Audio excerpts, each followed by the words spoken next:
Uy, Le, saan ka pupunta niyan? Yan sa tindahan, bibili ako ng itlog tsaka tuyo.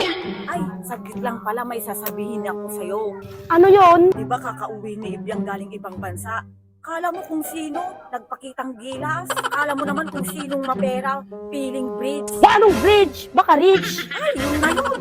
Tsaka ito pa. Sus, kala mo naman kung hindi ko siya kilala na ang tipid niya sa kapamilya niya. Pero sa ibang tao, ay, napakagalante niya. Alam mo ba, nagpa-video okay siya, nagpahandaan, kala mo piyesta, hindi niya inimbitahan yung mga kapamilya niya. Kaya mahirap yung ganun. Tipid sa pamilya, galante sa iba, na magkapit-bahay lang kami. Hindi niya ako pinapansin. Tsaka pag nagkikita kami, ang sama ng tingin niya sa akin, kala mo naman may sama siya ng loob.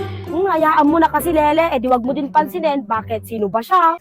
Ay, ganun talaga, Lele. Pag naka-abroad lang, pagdating dito, akala mo naman kung sino na sila. Kaya hindi na nila alam kung anong pinanggalingan nila. Pero hindi naman lahat, Lele. Alam mo, hindi naman sa pinagmamayabang. Yung mga pinsan ko nasa ibang bansa pero hindi naman nagbabago yung ugali. Hindi katulad dyan sa pinsan mo. Anong pinsan, Daniela? Kapit-bahay ko lang yun. Hihiraman ko sana sa Daniela kaso hindi niya ako pinapansin kahit anong gawin kong papapansin sa kanya. Sige na nga, bibili na nga ako ng ulam.